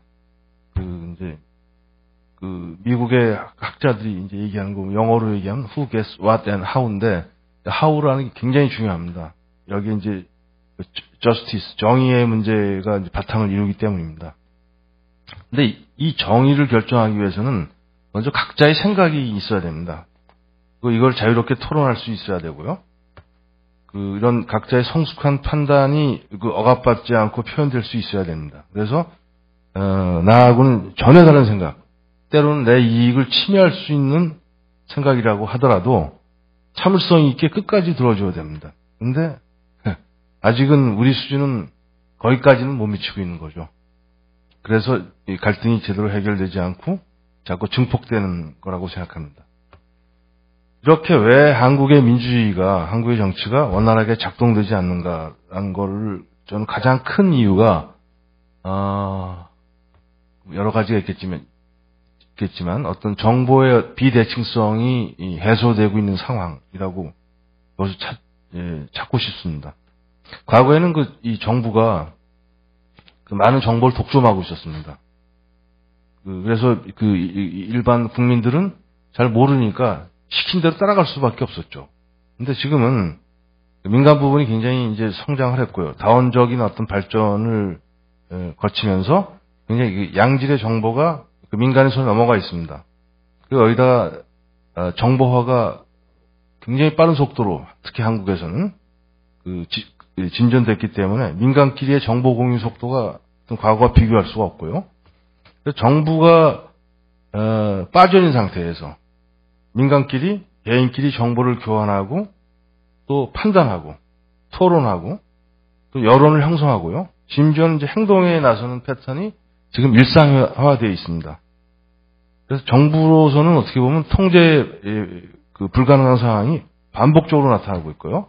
이번 세월호 때도 그거 드러났습니다. 미국의 경우에도 이미 이제 9.11 테러라든지 카트리나 재난 때도 그런 현상이 나타나서 정부의 실패를 지적하는 문제를 제기하는 그런 여론이 있었고요.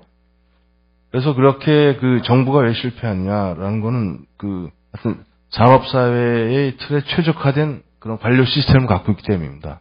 이게 정부와 사회에서는 전혀 적응 못하는 거죠. 보통 한 정책이 만들어지는데 학자들마다 견해는 다르지만 몇 년씩 걸린다고 합니다. 어떤 사람은 3년이라고도 하고요.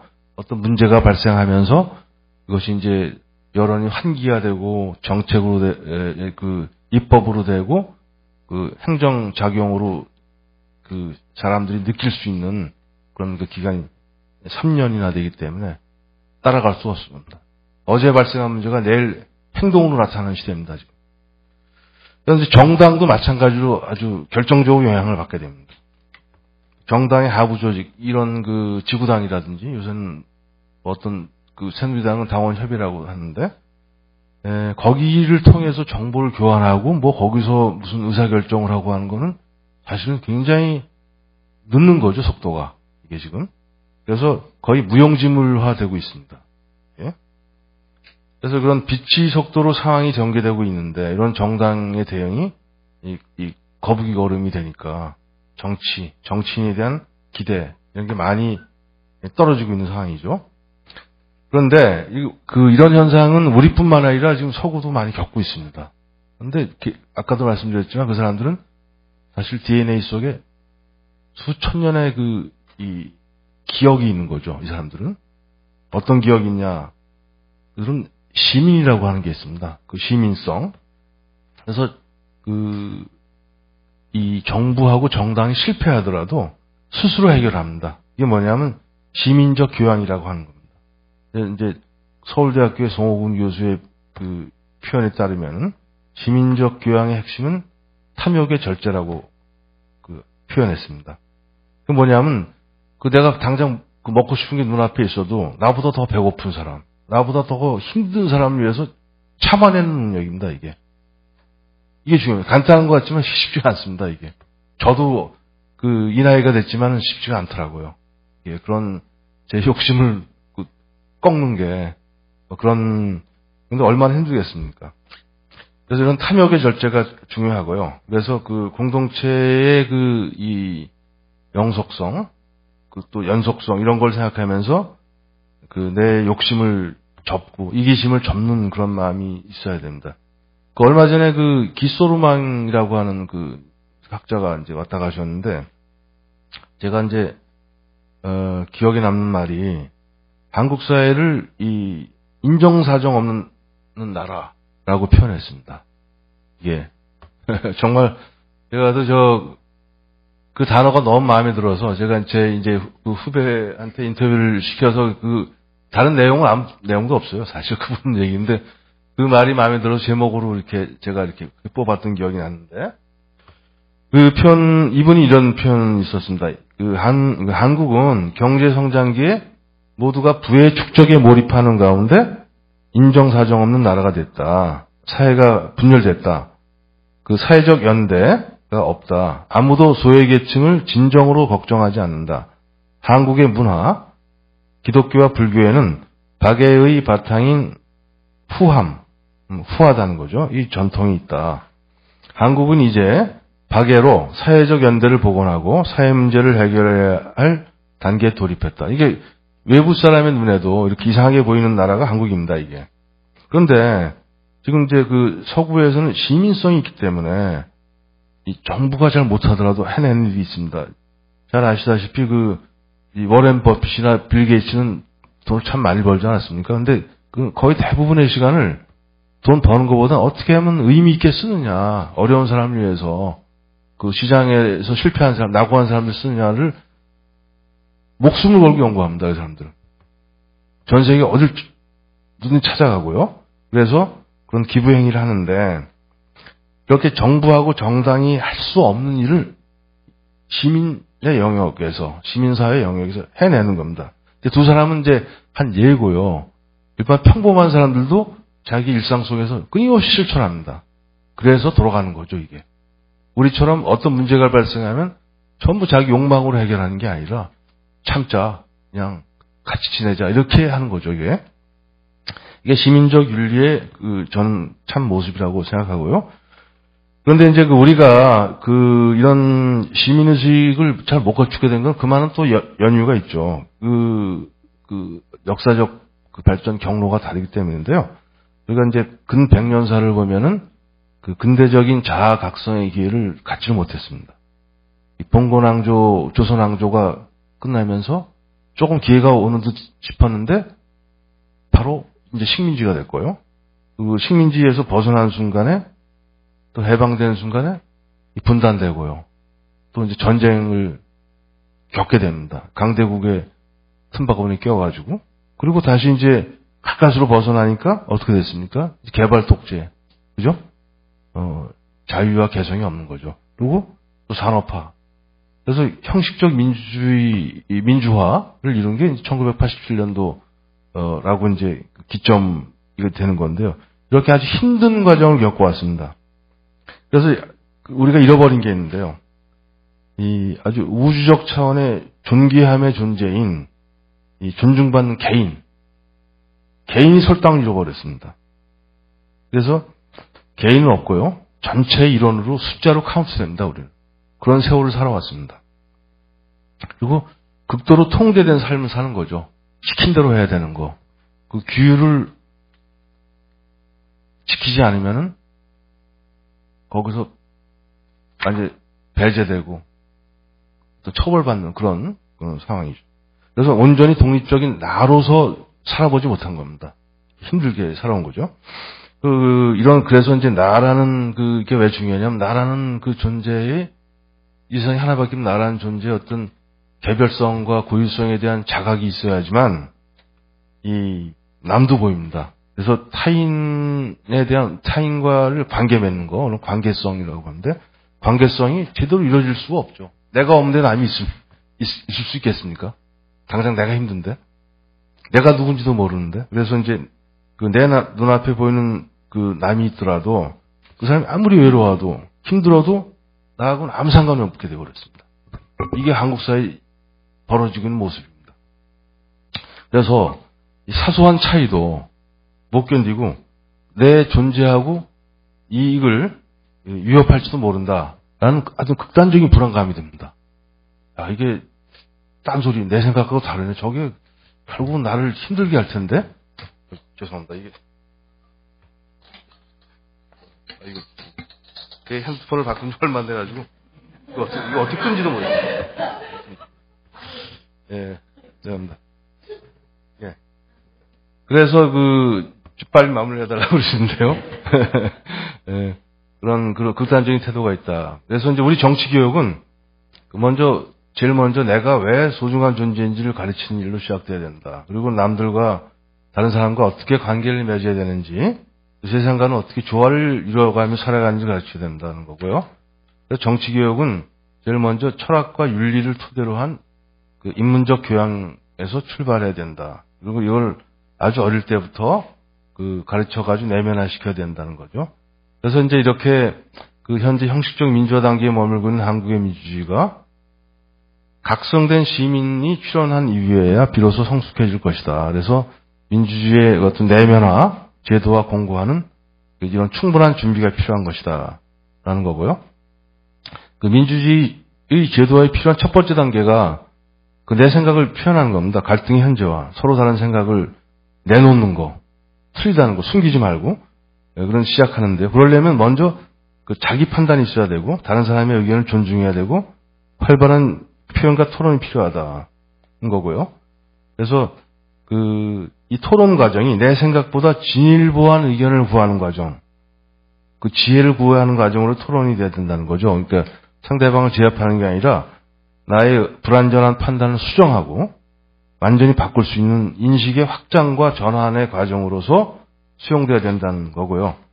이렇게 성숙된 시민에 의해서 충분히 토론된 갈등 현안만이 국회에서 원만하게 입법 과정을 거쳐서 행정부의 행정행위로 마무리될 수가 있다는 겁니다. 그리고 우리가 겪고 있는 이 민주주의 위기는 결국은 이현주 의원님이 발제하신 대로 시민의 부재 그런 원인이고요. 정치 교육이 어떤 각성된 시민을 키워내는 그런 교육이 돼야 된다라는 말로 마무리하겠습니다. 감사합니다. 네, 고맙습니다. 사회적 역할이 시간을 잘 관리하는 건데요. 그걸 보면 이미 실패한 것 같습니다. 여튼 끝나는 시간이 5시에 마칠 수 있도록 조정을 하겠습니다. 여튼 올해 모처럼 모셨는데 말을 끊기가 어려워서 그랬습니다. 다음에는 이제 조진만 교수님께서 5분 내로 토론을 해주시면 고맙겠습니다. 예, 반갑습니다. 덕성여대 조진만 교수입니다.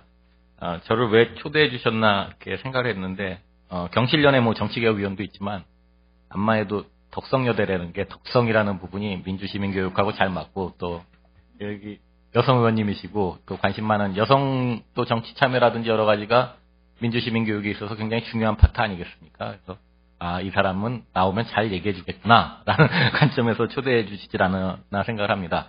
굉장히 의미 있는 세미나 자리고요. 굉장히 저도 지금 의원님 말씀하시는 거 그리고 토론하시는 분들 말씀하시는 거 보면서 많이 배웠습니다. 많은 생각을 하게 됐습니다. 자, 보면은 저희가 교육 수준 굉장히 높습니다. 한국 90% 가까이 거의 이제 90% 가까이 대학 교육이 그냥 일반 교육화 된 거죠. 어느 학교 가느냐의 차이는 있지만 경제 수준도 양극화 문제가 있지만 굉장히 높고요. IT 전 세계 1등이고요. 정보화 민주주의 토대라는 거. 민주주의 절차적 민주주의 완전히 완성해서 아까 말씀하신 것처럼 그냥 수치적인 평가로 보면은 민주주의 완벽한 민주주의 하고 있는 국가라고 봅니다. 근데 이제 민주주의를 잘하고 있느냐 를 보면은 내실화 있게 잘하고 있느냐 보면은 좀 갸우뚱합니다. 한국의 민주주의라는 게 뭔가 부족한 것 같고 그렇다라는 거죠. 그러니까 그걸 위해서는 좀 근본적인 토대를 좀 바꿔야 되겠는데 근본적인 토대를 바꾸기 위해서는 역시 의식적인 차원, 교육적인 차원 그리고 그걸 통해서 문화적인 차원을 변경할 필요가 있다. 그런 차원에서 지금 던지시는 연주 위원님이 던지시고 있는 이 화두는 굉장히 중요한 주제라고 보여집니다.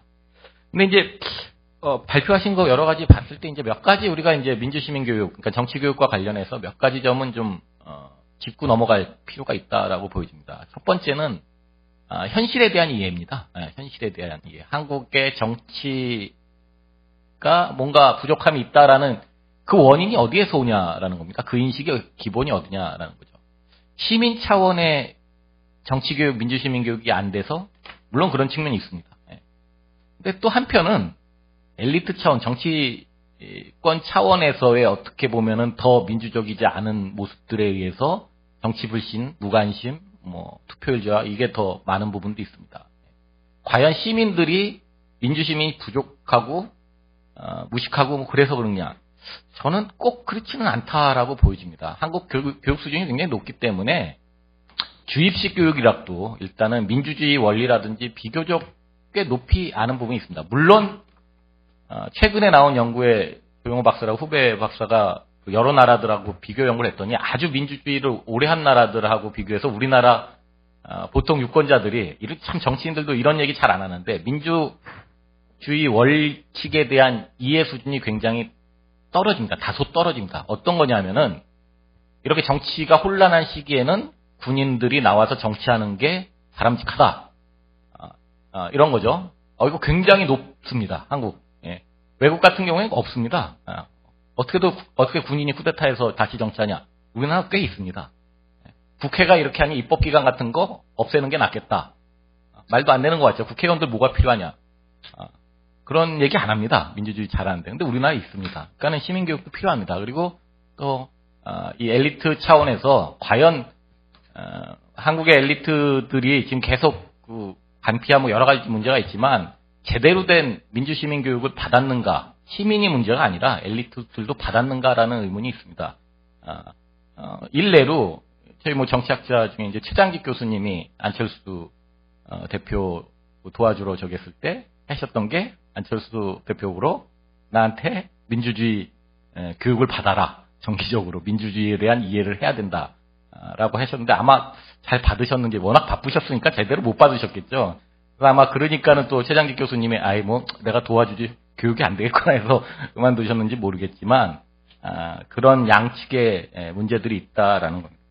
그 그다음에 이제 내용적인 문제를 해야 되겠죠. 아까도 했지만 어떤 내용을 정치 교육에 담을 것이냐에 대한 사회적인 합의, 정치 사회적인 합의가 과연 존재하느냐라는 겁니다. 한국의 정치권이 굉장히 미묘하고요. 아까 독일식으로 이 입장 차이 뭐 어느 편을 이런 게 아니라 그냥 보편적인 주제에 대해서 얘기를 해야 되는 거죠. 관용이라든지 무슨 신뢰라든지 뭐 여러 가지 제도라든지 그런 최소한의 합의 이런 것들이 교과서에 물론 있습니다. 정치. 근데 그게 아니라 현실에서 요구되는 컨텐츠에 대한 합의들이 존재하는가라는 거죠. 이 부분은 여야 정치권에서 뭐 TF를 만들든지 해가지고 이렇게 좀 선정할 필요가 있다라고 봅니다. 그리고 그런 것들을 교과서에 반영하든지 다른 커리큘럼으로 반영할 필요가 있다라는 겁니다. 그냥 조직의 문제가 아니라 조직위에서 해야 될 컨텐츠가 뭔지 거기에 어떤 내용들을 담을 건지 그거에 대한 여야 간의 합의가 상당 부분 선행되어야 할 필요가 있다라는 부분입니다.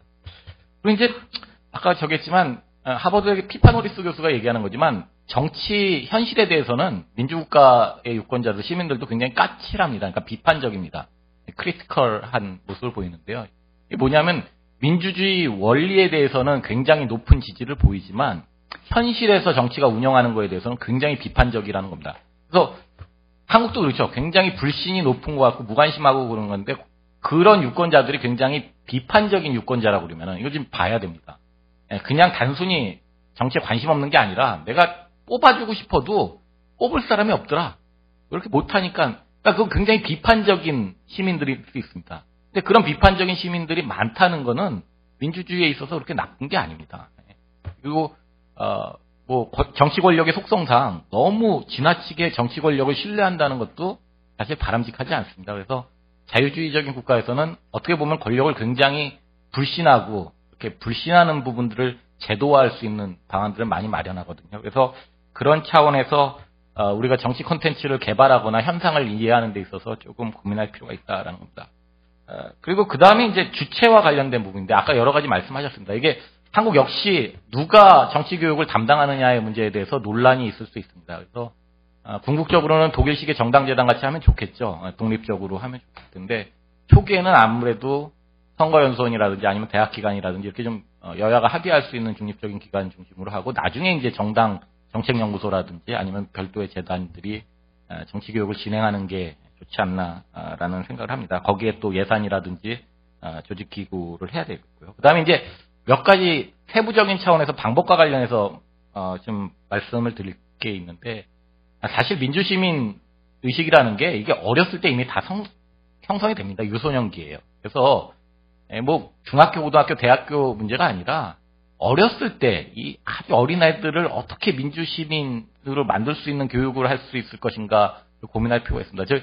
저희 학교 유아교육학과 교수님하고 저하고 좀 그런 것 좀 해보려고 그랬는데 서로 바빠가지고 지금 못하고 있는데 하여간 그런 식의 학제간 그런 게 필요하다라고 봅니다. 그리고 정규교육에서 이게 시험 보기도 쉽지 않습니다. 아까 말씀한 것처럼 정답이 있지가 않기 때문에 그래서 사실 가정교육에서 해야 될 부분들도 굉장히 많다라고 보여집니다. 그래서 가정교육에서 부모님과 자녀가 어렸을 때 같이 할 수 있는 다양한 민주시민 교육들을 먼저 마련할 필요가 있다. 이미 중학생 돼가지고 입시라든지 공부하기 그거 힘들어집니다.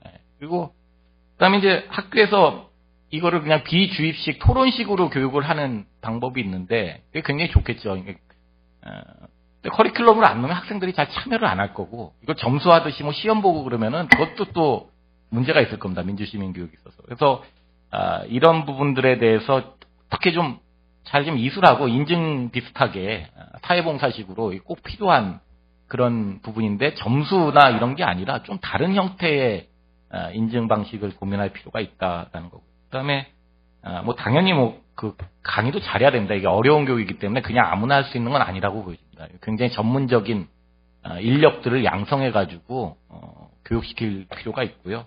그다음에 우리나라 분단 국가다 보니까 역시 통일 문제라든지 이 민주시민 교육하고 연계가 좀 될 필요가 있습니다. 사실 통일교육원이라는 큰 기구도 있는데 아까 연지 의원님도 말씀하셨지만 정치교육과 관련 민주시민과 관련한 국가적인 기관이 뭐 선거관리위원회 산하 선거연수원 정도밖에 없다는 게 이게 사실 한국 민주주의 시민교육의 현실이라고 볼 수 있죠. 또 하나는 만약 하려고 그러면은 저는 다른 건 모르지만 시험과 관련해서 하면은 저는 공무원들 시험에 민주시민 과목이 정치 과목이 들어가야 된다고 봅니다. 다 정무적인 일입니다. 근데 다른 사람도 모르지만 공무원들이 민주주의에 대한 이해가 떨어지고 이걸 공부를 안 하고 공무원이 된다는 것은 굉장히 큰 문제가 있을 수 있다라고 보입니다. 그래서 공무원과 관련한 부분에서 이 사람들이 어떻게 민주적인 의식들을 심어줄 수 있는가를 그냥 점수, 국사 점수 이런 게 아니라 이런 부분들을 고민할 필요가 있지 않나라는 생각입니다. 그래서 굉장히 많은 부분들이 있지만 역시 쉽지는 않은 부분이나 굉장히 중요한 화두를 던지고 계시고 저는 궁극적으로 이런 의미 있는 일들이 진짜 잘 돼가지고 큰 성과를 거뒀으면 하는 바람이 있습니다. 예, 고맙습니다.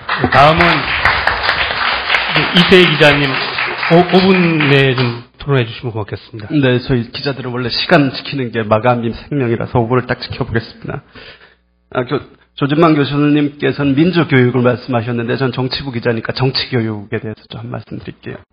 제가 4년 전에 아틀란타라는 곳에서 1년 연수를 했었는데요. 거기서 아틀란타 한인들의 정치 참여는 어떻게 이루어지는지 알고 싶어서 현재 분들을 좀 만나봤습니다. 그 과정에서 이현주 의원님만큼 미모를 갖춘 한국인 여성 변호사를 만났었는데요. 그분은 에머리대 로스쿨 수석 졸업이었고, 근데 굉장히 젊은 재원이었는데 민주당의 정책을 너무 잘 알고 있더라고요. 그래서 난 물어봤죠. 당신 도대체 그런 것들을 어디서 배웠느냐? 그랬더니 민주당의 에머리대 위원회, 당원위원회에서 배운 거죠. 그래서 그 사람을 통해서 이제 아시안 커뮤니티를 가서 만나보고 그랬더니 미국의 대학생들과 20, 30대들은 민주당의 정책 그리고 당시의 논쟁에 대해서 너무나 선명하게 이 내용을 알고 있더라고요. 신문도 보고 자신들이 만나서 토론도 하고 그 과정에서 많은 것을 체득하면서 그러니까 젊은 때부터 그 판단을 해나가니까 그 민주당과의 정치적인 견해가 똑같아지는 겁니다. 똑같아진다는 게 무조건 추장한다가 아니라 그 과정이 왜 우리가 역사적으로 어떻게 이루어져 왔고 그래서 우리는 어떻게 이해를 해야 되느냐. 그리고 그 과정에서 이제 한인들에게도 많은 이야기가 나는 게 투표를 하지 않으면 권리가 없다. 저는 이렇게 생각합니다. 정치는 권력을 분배하는 과정이고요. 경제는 한정된 자원을 분배하는 과정이죠. 둘 다 한정된 권력과 한정된 자원을 분배하려면 그것은 결국은 참여하는 자, 더 많이 가져가려는 자가 이기게 되는 것이고 정치에서는 결국 투표하는 자가 그 권리를 이기게 되는 거죠. 그래서 그 과정을 통해서 이제 정치에 무관심했던 아틀란타 한인들이 더 많이 주지사 선거에 참여를 하고 거기에서 커뮤니티를 이루고 목소리를 만들어가는 걸 보면서 역시 정치는 제일 중요한 것, 정치 교육의 제일 중요한 것은 내가 왜 이 정치 과정에 참여를 해야 되느냐를 일반 당원들과 유권자들이 이해를 하는 것이고 무엇보다 정치인들은 그걸 이해를 시킴으로써 자신의 지지 기반을 만들고 장기적으로 국회 내에서나 지방주의회 내에서나 권력을 이렇게 획득하는 과정이겠죠. 저는 그런 점에서 제가 여기에서 들어오고 싶은 말씀은 제 발전문 무시하고 이현주 의원님이 하신 말씀 중에 두 가지에 대한 답을 나눈 걸로 하겠습니다. 이현주 의원님이 이렇게 말씀하셨어요. 유권자들이 내 삶의 어려움을 정치가 풀어주지 못하고 있다. 그리고 능력이 있는 이들이 정치권으로 진출하지 못하고 있다. 예, 이 이유는 제가 생각하는 아주 간단합니다. 우리는 제대로 나의 정치적 욕구를 반영시켜줄 수 있는 기관이 없어요. 기구가 없어요. 풀뿌리가 없어요. 여러분들 2004년에 오세훈 시장이 만들어낸 아주 획기적인 법이 있었어요. 오세훈법이라고. 그걸 통해서 지구당 없애고 후원회 없애고 막 그랬거든요. 그러면서 돈 드는 선거, 돈 안 드는 선거를 만들겠다고 했지만 실제로는 모든 당들의 풀뿌리를 다 없애버렸어요. 자기가 갖고 이 당에서 어떤 정책을 만들어달라, 뭘 해달라, 어떤 사람을 만들어달라고 할 수 있는 창구를 다 막아버렸어요. 그리고 전혀 엉뚱한 제 책임당원제 이런 걸 시행하고 있습니다. 자, 내가 말을 할 수 있는 수단을 없애놓고 나한테는 그냥 와서 전당대회 때 그냥 그런 사람 찍어라. 당신은 또 총선 때 되면 경선에 참여해서 그 사람 찍어라는 과정, 그런 권리밖에 주지를 않고 자신의 의견을 말할 수 있는 수단을 주지 않았어요. 이게 잘못된 정치개혁이거든요. 결국은 내 삶의 어려움을 정치가 들어주게 하려면 내가 평소에 우리 지역구 국회의원, 시의원, 구의원 만나서 우리 가게가 어떻고, 우리 여기 상권이 어떻고, 우리 학교가 어떻고라고 이야기를 해서 그 사람들하고 만나서 그걸 전달을 하고 그게 반영시켜야 되는데 그런 기회는 없이 그냥 여러분들이 만날 수 있는 건 그거 왜 의원님들이 가서 시장 돌 때, 가게 돌 때, 학교 찾아올 때 한마디 하는 것밖에 없는 거죠. 그러면은 그 한마디로서 들으면 어렵다. 다 어려워요. 뭐가 어려운지를 모르고 그냥 어렵다는 밖에 몰라요. 국회의원들도 어렵다는 말밖에 못 들어요. 자, 이렇게 단절된 구조가 계속 있는 한 한국의 정치를, 그러면은 우리가 정말 뽑고 싶은 사람을 어떻게 찾아야 되느냐. 평소에 이렇게 만나서, 저 사람은 굉장히 욕심이 없고, 저 사람 능력이 있는데, 저 사람 돈이 많더라도 정말 욕심이 없는 것 같아. 저 사람 똑똑해. 라고 판단을 해서 여러분들이 경선 때 투표를 해야지 뭐가 되는 거지. 갑자기 어떻게 딱 와서 이 사람, 여러분 투표하기 싫지 않습니까? 왜냐하면 투표라는 사람들은 자기가 좋은 사람을 찍어야 된다는 의무감이 생겨요. 근데 그러려면 뭐를 알아야 되는데 그 사람을 알아보려면 시간이 들어야 되고 그 사람의 이력을 알아야 되고 이 사람이 말이 옳은지 알아야 되고 이 사람의 말을 들어봐야 될 것 같고 그렇게 하다 보면 시간이 많이 들어갔고 노력이 많이 들고 머리가 아프니까 투표를 안 하게 되는 거예요. 그래서 재보궐선거를 더 안 하게 되는 거죠. 그래서 이번 재보궐선거는 투표율이 굉장히 낮을 건데요. 휴가철하고 점수께서 평소에 그러니까 이제 제대로 이제 정치 교육을 제대로 할 수 있기 위해서는 제대로 된 정치를 느끼기 위해서는 정치인들이 해야 될 게 있죠. 바로 지구 당일을 부활시킬 수는 없어도 기반이 될 수 있는 정치적 기반. 예? 그러니까 이제 아까 이완조 의원님도 말씀하셨듯이 시의원, 구의원, 자치단체장, 의원, 국회의원들이 같이 하나 자신의 당에 맞게 그런 조직을 만들어야 돼요. 지금 여당들은 관변단체들이었겠지만 야당은 지금 새정치민주연합이나 진보정당들은 지금 기관이 당원협의 빼고는 거의 없지 않습니까? 여러분들이 정치인들에게 그런 요구를 해야 되는 거죠. 정치인들도 그걸 해야 돼. 올바른 정치 개혁을 위해서는 국회의원들이 권한을 무조건 뺏는 게 아니라 그 사람들에게 의견을 제대로 전달할 수 있는 기관, 기구, 플랫폼, 수단 이런 것들을 제대로 만들어가는 그런 부분들이 많이 토론이 되고 만들어져야 되지 않을까 싶습니다. 저 5분 넘은 것 같으니까 여기에서 딱 마치겠습니다. 네, 고맙습니다. 일부가 선진 정치 문화 형성을 위한 정치교육의 필요성인데요.